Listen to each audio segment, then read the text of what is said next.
అందరికీ నమస్తే. నిరుద్యోగుల సమస్యలపైన సిగ్నల్ టీవీ తెలంగాణకు సంబంధించిన కొంతమంది మేధావులతో రౌండ్ టేబుల్ మీటింగ్ పెట్టిన సంగతి తెలిసిందే.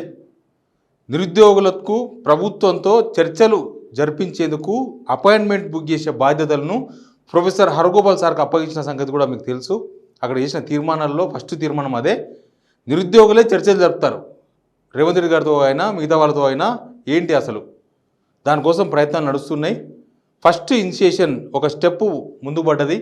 ఆ స్టెప్లో భాగంగా professor Haragopal sir TGPSC chairman Mahender Reddy గారితో సమావేశమైనరు.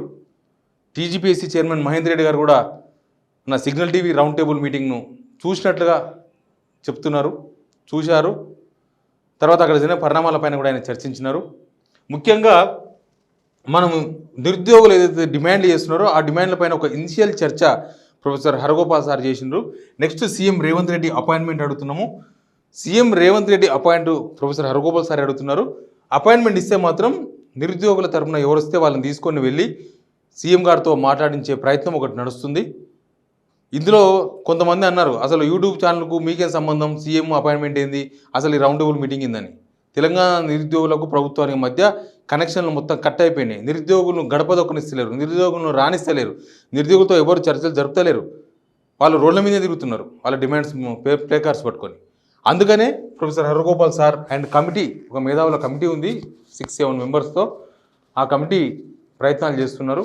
అందులో భాగంగానే ఈరోజు ప్రొఫెసర్ హరగోపాల్ సార్తో ఒక భేటీ జరిగింది. ఇది మాత్రం కాయగాలేదు, పండుగాలేదు. ఎందుకంటే ప్రతిదానికి అల్లికి అల్లి పూజ పూజ అంటారు చూడండి, అట్లా ప్రతిదానికి ఒక సమాధానం చెప్పేసిన వాళ్ళు. ఏంటంటే ఫస్ట్ గ్రూప్ 1 1:100 తీసుకోండి. నిరుద్యోగులందరూ గ్రూప్ 1 ఆస్పిరెంట్స్ అందరూ మెయిన్స్ ఎగ్జామ్లో 1:100 పిలవాలని వాళ్ళంతా ఆందోళన చేస్తున్నారు. కాబట్టి ఫస్ట్ అంశాన్ని ఇదే ప్రస్తావించారు టీజీపీఎస్సీ చైర్మన్ మహేందర్ రెడ్డి గారితో. అక్కడి నుంచి వచ్చిన ఆన్సర్ ఏంటంటే, ఇప్పుడు ఆల్రెడీ 1:50 ఇచ్చేసిండ్రు, 1:50 అయిపోయింది. 1:100 పిలిస్తే ఈ 50లో ఉన్న వాళ్ళు ఎవరైనా కోర్టుకు పోతే ఏంటి, 31,000 మంది పైన ఉన్నారని చెప్తున్నారు వాళ్ళలో ఎవరైనా కోర్టుకు పోతే ఏంటి సిచ్యువేషన్ అని ఒక ఫస్ట్ క్వశ్చన్ రేజ్ అయిందట. ఇప్పుడు వీళ్ళందరూ ఒకటే కదా నిరుద్యోగులు. ఇప్పుడు దీనిలో టాలెంట్ ఉన్న వాళ్ళు ఎవరైనా సరే ఒక్కరు మాత్రమే, 1:100 అయితే 99 మంది ఫెయిల్ అవుతారు, 1:50 అయితే 49 మెంబర్స్ ఫెయిల్ అవుతారు, ఒక్కరు మాత్రమే ఆ పోస్టుకు సెలెక్ట్ అవుతారు. అట్లాంటప్పుడు పిలిస్తే ఇబ్బంది ఏముందంటే వాళ్ళు సేమ్ లీగల్ ఇష్యూస్ వస్తాయి, వీళ్ళలో ఎవరైనా కోర్టుకు పోతే ఏంది పరిస్థితి అని అడుగుతున్నారట. అంటే దాని గురించి కూడా చర్చ జరిగింది. ఫైనల్గా ఏంటంటే మహేందర్ రెడ్డి గారు ఆ టీజీపీఎస్సీ లీగల్ టీంతో మాట్లాడతాం, వాళ్ళతో మాట్లాడి, ఎందుకంటే కోర్టుకు పోయిన తర్వాత కోర్టులో 1:100 1:50 కోర్టు ఏం చెప్తుందో తెలియదు. కోర్టు ఏదో ఒక ఇష్యూ తెలుస్తేనేమో ఇబ్బంది లేదు, కానీ మొత్తం గ్రూప్ 1 ఆపింది అనుకోండి, అక్కడ మేము ప్రాబ్లం అవుతుంది. ఇప్పటికే 2 సార్లు వాయిదా పడ్డది, 3వసారి కూడా వాయిదా పడితే ప్రాబ్లం అవుతుంది అని చెప్పిర్రట మహేందర్ రెడ్డి గారు. ఇంకా మరి వాళ్ళ లీగల్ ఇష్యూ వాళ్ళ టీంతో మాట్లాడి చెప్తామని చెప్పిర్రట. అది ఎప్పుడు మాట్లాడతారో ఎప్పుడు చెప్తారో తెలియదు, టైం అయితే అయిపోతూనే ఉంది. ఇంకా గ్రూప్ 2, 3 పోస్టులకు సంబంధించి పెంచే చర్చలు నడుస్తున్నాయి, పెంచే అవకాశం పరిశీలిస్తున్నాం, పరిశీలన తర్వాత మేము డిసిషన్ తీసుకుంటామని చెప్పిర్రట. ఇంకొకటి, పోలీస్ అరెస్టులు చేయొద్దని మాత్రం ఒకటి గట్టిగా హరగోపాల్ సార్ టీజీపీఎస్సీ చైర్మన్ చెప్పినట్టుగా చెప్పిండ్రు.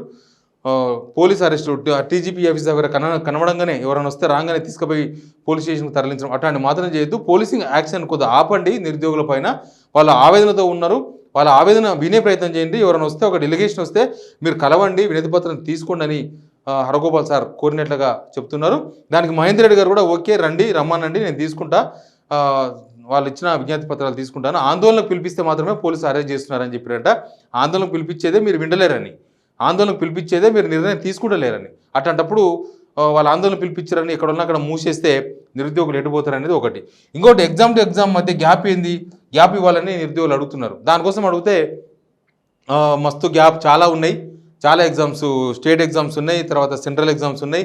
ఇదన్నీ ఇప్పుడు ఏమన్నా డిఫరెన్స్ వచ్చి ఇప్పుడు ఏమన్నా వాయిదా వేస్తే అదంతా చాలా అన్ని ఎగ్జామ్స్ మీద ఎఫెక్ట్ పడుతుంది. లేకపోతే ఎప్పుడు ఏ ఎగ్జామ్ ఇచ్చినా ఇంకొక ఎగ్జామ్ క్రాస్ అయితేనే ఉంది. కాబట్టి ఎగ్జామ్స్ మధ్య గ్యాప్ అనేది అంత ఈజీ కాదని చెప్పారట మహేందర్ రెడ్డి గారు. సరే, ఇవి వాళ్ళు చెప్పిన విషయాలు. బట్ ఇదొక ప్రాథమిక చర్చ మాత్రమే. అసలు చర్చ ఇక్కడ జరగాల్సింది.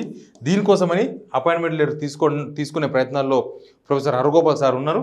ఒకవేళ ఇస్తే మాత్రం నిరుద్యోగులు జేఏసీ ఎవరున్నారో ఆ జేఏసీ ప్రతినిధులు ఎవరు వస్తారో వాళ్ళని తీసుకుపోయి కనీసం రేవంత్ రెడ్డి గారి ముందు కూర్చోబెడితే వాళ్ళ బాధలు ఆయననే వింటారు. ఆయన దృష్టికి ఏం పోయినవో ఏం పోలేదో తెలియదు. ఈ మధ్యలో ఉన్న వాళ్ళు కమ్యూనికేషన్ గ్యాప్ ఉంది మాకు ప్రభుత్వానికి అంటున్నారు. ఈ మధ్యలో ఉన్న వాళ్ళు ఏం చెప్పినరో ఏం చెప్పలేదో కూడా తెలియదు. కాబట్టి మధ్యలో ఉన్న వాళ్ళు ఏం చెప్తారో తెలియదు. ఈ ప్రయత్నం అంతా కూడా కేవలం నిరుద్యోగుల ఇష్యూస్ను ప్రభుత్వం దృష్టికి తీసుకుపోవాలన్న ఉద్దేశంతోనే. ఎందుకంటే ముఖ్యమంత్రి గారు ఇప్పటిదాకా అపాయింట్మెంట్ ఇవ్వలేదు. ఇప్పటిదాకా వాళ్ళు చాలాసార్లు అపాయింట్మెంట్ అడిగినట్లుగా చెప్తున్నారు. అసలు నిరుద్యోగులు ఎవరైతే ఉన్నారో వాళ్ళంతా అన్ఆర్గనైజ్డ్, అంటే వాళ్ళేమి ఏదో పార్టీ నడుపుతున్నట్లుగా లేకపోతే వాళ్ళ వెనుక ఎవరు ఉండి నడుపుతున్నట్టుగా తప్పుడు సంకేతాలు పోయే విధంగా అధికార పార్టీకి సంబంధించిన నేతలు మాట్లాడుతున్నారు. వాళ్ళ వెనుక కనుక ఆర్గనైజింగ్ ఎవరిని చేసి ఉంటే ఇట్లా ఉండేది కాదు. ఇంత అన్ఆర్గనైజ్డ్గా అసలు రేవంత్ రెడ్డి గారిని ఎట్లా కలవాలని కూడా అర్థం కాని సిచ్యువేషన్లో నిరుద్యోగులు ఉండేవాళ్ళు కాదు. ఖచ్చితంగా ఎవరో అపాయింట్మెంట్ తీసుకొని చేసేవాళ్ళు. అందుకే ప్రొఫెసర్ హరగోపాల్ సార్ ఒక ఇనిషియేషన్ తీసుకున్నారు. సీఎం రేవంత్ రెడ్డి కూడా అపాయింట్మెంట్ తీసుకునే ప్రయత్నాల్లో ఉన్నారు.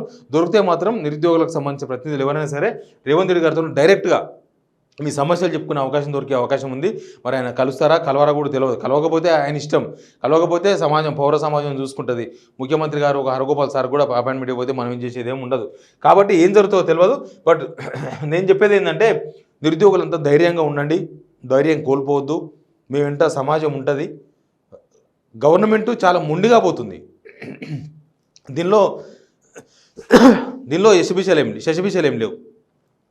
ఎందుకంటే వద్దు అన్న పనే గవర్నమెంట్ చేస్తే ఏమనాలి? ఇది డిఎస్సిని పోస్ట్పోన్ చేయండి అనే లోపల డిఎస్సి ఎగ్జామ్స్ నోటిఫికేషన్ ఇస్తారు. ఏమనాలి? వీళ్ళని 1:100 పిలవండి అని మొత్తుకుంటుంటే సడన్గా 1:50 పిలిచేసిండ్రు. ఎందుకు? 2 రోజులు ఆగితే ఏమవుతుండే? ఇప్పుడు లీగల్ ఇష్యూస్ గురించి మాట్లాడతారు. ఎట్లుందంటే ఇది నిరుద్యోగులను ఇరికించే ప్రయత్నం. ఇప్పుడు ఏంటంటే ఇది సెన్సిటివ్ ఇష్యూ, దీన్ని ఎవరు డీల్ చేస్తారని మాట్లాడతారు. అసలు దీన్ని సెన్సిటివ్ ఇష్యూ చేసింది ఎవరు? గవర్నమెంట్ కదా. గవర్నమెంటే కనుక ముందే వీళ్ళతో మాట్లాడి అసలు దీనిలో న్యాయబద్ధంగా ఒకవేళ ఇప్పటికి 1:50 ఇచ్చారు, ముందే 1:100 ఇచ్చింటే గొడవ ఉండేది కాదు కదా. అసలు మొత్తం సర్వ హక్కులు టీజీపీఎస్కి ఉంటాయి వాళ్ళు ఇచ్చే నోటిఫికేషన్స్ పైన. ఆ నోటిఫికేషన్స్ రద్దు చేయొచ్చు, ఆ నోటిఫికేషన్స్ అడిషనల్ నోటిఫికేషన్ ఇవ్వచ్చు, ఆ నోటిఫికేషన్లో చేంజ్ చేయొచ్చు, ఇవన్నీ ఏదైనా చేయొచ్చు. టీజీపీఎస్సీ చేతిలో ఉన్న పని ఇన్ని రోజులు చేయకుండా నిరుద్యోగులు మొత్తుకుంటున్నా పట్టించుకోకుండా వాళ్ళ రోడ్ల మీదకి వస్తే అరెస్టులు చేయించి వాళ్ళ డిమాండ్లు ఏం చేస్తే దానికి దానికి యాంటీ నిర్ణయం తీసుకోవాలి. ఇదే ప్రభుత్వ విధానం. వాళ్ళు తీసుకున్న డిమాండ్లలో ఒక్క డిమాండ్ అని పట్టించుకొని వాళ్ళతో మాట్లాడితే మీకు అర్థమయ్యేది. వాళ్ళని పిలిచింది లేదు, వాళ్ళతో మాట్లాడింది లేదు. వాళ్ళు 1:100 విలువాలంటే 1:50 విలువాలి. ఈ గ్యాప్ ఉంచాలి ఎగ్జామ్ అంటే లేదు అన్ని ఎగ్జామ్స్ నిర్వహించాల్సిందే అంటారు. డిఎస్సి నిర్వహిస్తలేరా? డిఎస్సి అంత టెన్షన్ ఎందుకు? అంత ఆతుత ఎందుకు? ఎగ్జామ్ డేట్లు కూడా ఫిక్స్ చేసేసిండ్రు. ఎందుకు? వాళ్ళతో మాట్లాడి చర్చలు జరిపి ఏం జరుగుతుందో ఏం కదా చూసుకొని కొద్దిగా పోస్ట్పోన్ చేస్తారా ఏం చేస్తారో చేసి ఇస్తే ఎట్లుండేది? అంటే మీ దారి మీరు ఏమైనా చేసుకొని మా దారి ఇదే అనుకుంటుందా గవర్నమెంట్? నిరుద్యోగులే వాళ్ళు, ఇప్పుడు నిరుద్యోగులే, కానీ వాళ్ళు ఓటర్ అనే విషయం కూడా గుర్తుపెట్టుకోవాలి. వాళ్ళు సీఎం రేవంత్ రెడ్డి అపాయింట్మెంట్ మస్తు సార్లు ప్రయత్నం చేసినట్ట. మంత్రులను కలిసినప్పుడల్లా అడిగినట్ట సీఎం గారిని కలిపియండి అని. ఈ మధ్యవర్తులు కొంతమంది ఉన్నారు, ఈ నిరుద్యోగుల పేర్లు చెప్పుకొని పదవులు తీసుకున్న వాళ్ళని చెప్తున్నారు. వాళ్ళంతా 4 ఉన్నారు. ఆ 4 మీకు అందరికీ తెలుసా? ఆ 4 పేరుని చెప్పాలని అవసరం లేదు. ఒక ఆయన retired IAS Murali sir, Agnuru Murali sir, MLC Balmoor Venkat, MLC Teerman Mallanna, Korram sir. ఎవరిననాలి వీళ్ళని? ఏమని తిట్టాలి? ఎవరు తిట్టాలి?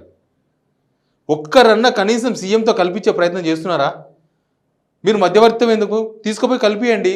వాళ్ళు కన్విన్స్ చేసుకుంటారేమో సీఎం గారిని, లేదు సీఎం గారే వీళ్ళని కన్విన్స్ చేస్తారేమో, ఏదో ఒకటి అవుతుంది కదా.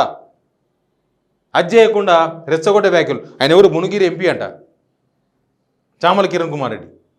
5,000 మంది వస్తే మేము మార్చుకోవాలన్నా డేట్లు, 5,000 మంది రోడ్డు మీదకి ఎక్కిరని మేము ఎగ్జామ్స్ పోస్ట్పోన్ చేయాలన్నా? మళ్ళీ మిగతా వాళ్ళ సంగతి ఏంది? మీకు 100కు 100% ఓట్లు వేస్తే మీరు ఓనిగిరి ఎంపీ అయినరా? మీకు వచ్చిన పర్సంటేజ్ ఓట్లు ఎంత? అట్లే ఉంటుంది. కొంతమంది వస్తారు, కొంతమంది ఓట్లు వేస్తారు, కొంతమంది బయటకు వస్తారు. వాళ్ళు డిమాండ్ ప్రభుత్వం ముందు పెట్టిండ్రు. మీరు అది పరిశీలించామంటే 20 మంది వచ్చిండ్రు, 10,000 మంది వచ్చిండ్రా, 5,000 మంది వచ్చిండ్రా? ఇది 30 లక్షల మంది ఇష్యూయే. మీరు చెప్పింది లెక్క కరెక్టే. 30 లక్షల మంది ఇష్యూ ఇంటూ 3 ఫ్యామిలీ 90 లక్షల మంది ఇష్యూ. ఇది 30 లక్షలు కాదు. కానీ ఈ ఇష్యూలో మాత్రం ఒక పాజిటివా నెగిటివా వాళ్ళు ఏం చెప్పదలుచుకున్నారో ఏమో అర్థమైతే లేదు అసలు.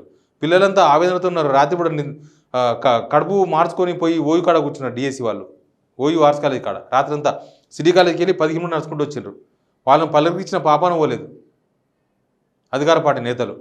అంటే అధికారంలో ఉంటే మీకు ఎవరు అవసరం లేదా? అంతకుముందు మీరే కదా తిరిగింది. అధికారం రాగానే 6 మంత్స్కే మొత్తం చేంజ్ చేసి ఉల్టా పల్టా చేసేసిండ్రు. వాళ్ళు నిజంగా తప్పుడు డిమాండ్ ఉంటే పిలిచి మాట్లాడండి, కరెక్ట్ డిమాండ్ ఉంటే పరిశీలించండి, వాళ్ళను అర్థం చేసుకుని చెప్పండి వాళ్ళు చేసిన దానిలో అపార్థాలు ఉంటాయి. లేకపోతే వాళ్ళ డిమాండ్ ఏదో పరిశీలించి వాళ్ళ చర్చలకు పిలిచి మాట్లాడండి. చర్చలు పిలిచడానికి భయం ఎందుకు అర్థం కాలేదు. ఈ డిమాండ్స్ మీద అయితే ఇది జరిగింది, ఇది జరుగుతుంది జరగదా, appointment CM Revanth Reddy appointment ఇస్తారా ఇవ్వరా తెలియదు. సార్ అయితే ప్రొఫెసర్ హరగోపాల్ సార్ అయితే ప్రయత్నం చేస్తున్నామని చెప్పిండ్రు. ఒకవేళ అపాయింట్మెంట్ ఇస్తే ఎవరైనా నిన్న రౌండ్ టేబుల్ మీటింగ్కి వచ్చిన నిరుద్యోగులకు ఇంటిమేషన్ చేస్తారు. వాళ్ళు ఎవరైనా పోయి మాట్లాడుకునే అవకాశం ఉంటుంది. ఫర్దర్ ఏం జరుగుతుందో నేను చెప్తూనే ఉంటాను, నేనేమి ఎక్కడ పోను. కానీ ఇది ఇక్కడ జరిగిన ప్రాసెస్, టీజీపీసీ చైర్మన్తో జరిగిన చర్చలు ఇవి. ఇంకా ఏమవుతుందో తెలియదు. అందరూ నిరుద్యోగులు మాత్రం ధైర్యంగా ఉండండి. మీ ఎంబడి పౌర సమాజం ఉంటుంది. ఏం జరుగుతుందో చూద్దాం. Please subscribe signal TV.